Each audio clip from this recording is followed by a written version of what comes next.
네, 안녕하십니까. 저는 고려 21 행정사 사무소의 임현 행정사입니다. 네, 오늘은 국가유공자로서의 법적 지위를 취득한 이후에 품위 손상을 사유로 해서 국가유공자법 적용 대상에서 배제가 되는 사례에 대해서 언론보도 내용을 토대로 그 쟁점을 살펴보도록 하겠습니다. 네, 오늘 영상의 내용이 도움이 되었다면 구독, 좋아요 부탁드리겠습니다. 먼저 제목을 보시면 권익위 국가유공자 품위 손상 행위 확대 해석 말아야 라고 되어 있습니다. 내용을 계속 보시면 품위 손상을 이유로 국가유공자 적용 대상에서 배제하고자 할 때는 그 기준이 지금보다 더 엄격해야 한다는 행정심판 결정이 나왔다. 국민권익위원회 소속 중앙행정심판위원회는 여러 차례 범죄를 저질렀다는 이유로 국가유공자 A씨를 상습적 품위손상 행위자로 규정해 유공자법 적용 대상에서 배제한 국가보훈처의 처분을 취소했다고 15일 밝혔다라고 되어 있습니다.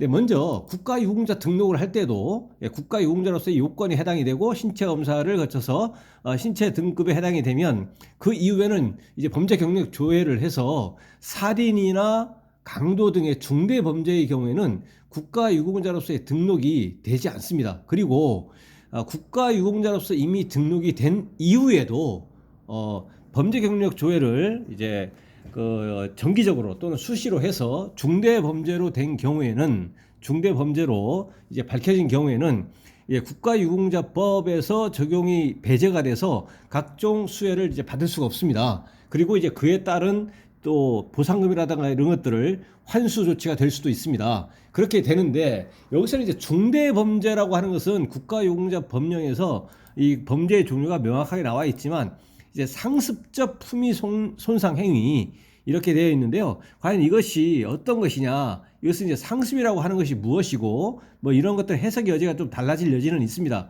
그래서 이 상습적 품위 손상 행위를 원인으로 해서 이미 국가유공자 등록이 되어 있었던 사람이 국가유공자로서의 지위가 박탈, 소멸되는 그 사례를 오늘 언론 보도로 이제 구체적인 내용을 살펴보실 건데요.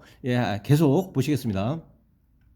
권익위에 따르면 2011년 국가유공자로 등록되기 전, 그러니까 2011년에 국가유공자로 등록이 됐고 그 전에 1975년의 폭행죄, 1990년에 공무집행 방해죄를 저질렀다.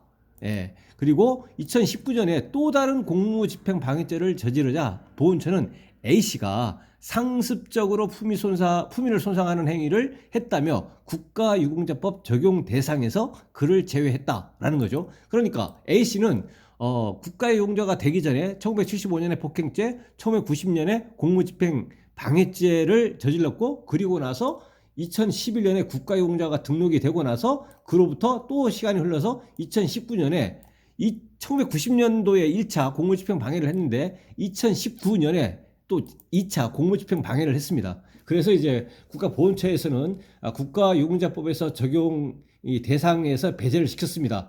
사유는 상습적 품위손상 행위를 원인으로 해가지고 그래서 그 A씨는 이거에 대해서 위법 또는 부당하다라고 해서 중앙행정심판위원회에 행정심판을 청구를 한 겁니다. 그랬더니 이제 행정심판위원회, 권익위원회, 행정심판위원회는 뭐라고 했냐면 중앙행정심판위원회가 국가유공자 법령을 검토한 결과 품위손상행위, 이 품위손상행위는 국가유공자가 그 신분을 이용해 부당한 혜택을 강요하거나 알선하는 행위, 이거는 이제 국가유공자법 시행령에 나와 있는 건데 또는 부당하게 공무집행을 방해하는 행위로 규정한 점을 확인했다라는 겁니다. 중앙행정심판위원회는 A씨가 과거 두 번의 범죄를 저지른 후 29년이 지난 2019년에 공무집행 방해죄를 저지른 것을 국가유공자법상 상습적 품위손상 행위로 본 것은 규정을 지나치게 확대해 해석한 것이라고 판단했다. 이에 따라 중앙행정심판위는 보훈처의 배제 결정을 취소했다. 권익위는 이익을 침해하는 행정처분의 근거가 되는 행정법규는 통상적 의미를 벗어나 지나치게 확대해 해석해서는 안 된다. 통상적 의미를 벗어나 지나치게 확대해 해석해서는 안 된다라는 겁니다. 통상적 의미, 뭐 이것도 이제 수상적인 의미일 수도 있는데요. 그래서 여기서 일단 해석에 의하면 보훈처에서는 이 범죄 경력이 이제 국가유공자로 등록되기 전에도 폭행죄가 있었고, 그 다음에 공무집행 방해가 있는데 또다시 유공자로 등록된 이후에 또다시 두 번째 제2차 공무집행 방해가 있기 때문에 이것이 상습적 품위 손상 행위 이렇게 되어 있는데, 이거에 대해서 이제 살펴보면 1990년에 공무집행 방해를 했고, 그다음에 유공자가 되고 나서 이제 2019년에, 그러니까 29년 동안은 아무런 일이 없었던 것이죠. 아무런 일이 없었는데, 물론 이 횟수만을 가지고 상습성이지 않느냐를 판단할 수는 없지만, 그래도 이 29년이라고 하는 이 기간, 이 장기간 동안에 이 사이에서는 아무 일이 없었다는 얘기죠. 그렇기 때문에 이거를 상습성이라고 이제 단정할 수 있겠느냐, 상습성을 인정할 수가 있겠느냐라는 것이 하나인 것이고, 또 하나는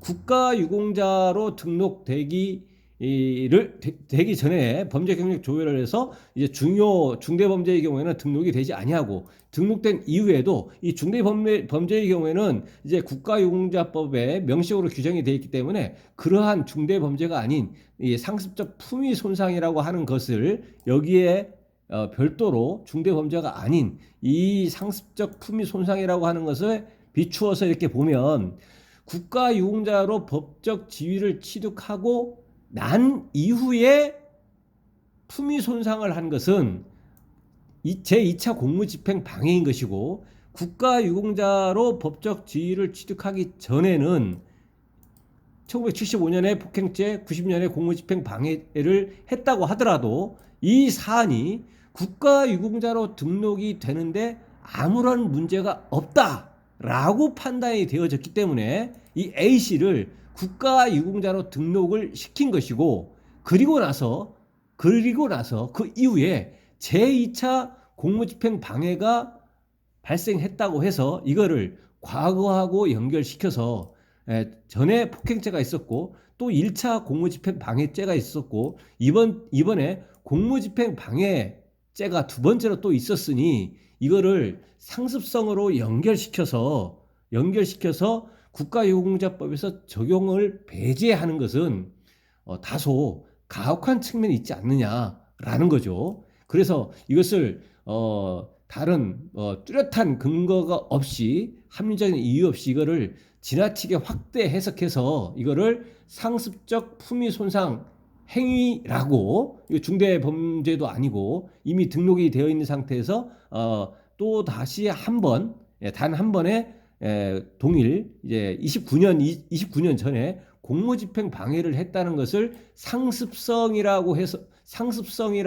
인정을 해서 이제 상습적 품위 손상 행위에 해당한다는 이유로 그동안 적용이 되어져 왔던 국가유공자법에서 그 적용을 배제시킨 것은 위법 또는 부당하다라고 판단한 것으로 보이고, 이와 관련해서 아까 여기에 적용되는 관계 법령을 잠시 보시면, 국가유공자 등 예우 및 지원에 관한 법률, 약칭 국가유공자법이죠. 거기에 79조에 이 법 적용 대상으로 배제해서 뭐 국가보안법, 형법에서 그 뭐 살인, 강도 뭐 등등등 이렇게 있고, 다음에 79조 1항 5호에 상습적으로 대통령령으로 정하는 품위 손상 행위를 할 사람, 그러니까 상습성이 들어가야 되고 대통령으로 정하는 것이고 품위 손상을 한 겁니다. 그럼 대통령령이 뭐냐?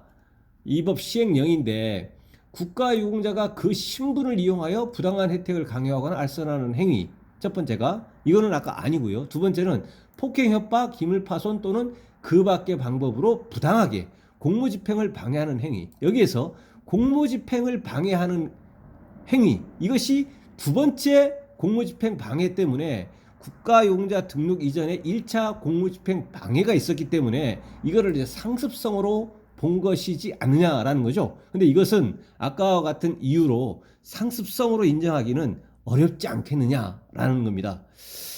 네, 그래서 오늘은 그 국가유공자로 이미 등록이 된 이후에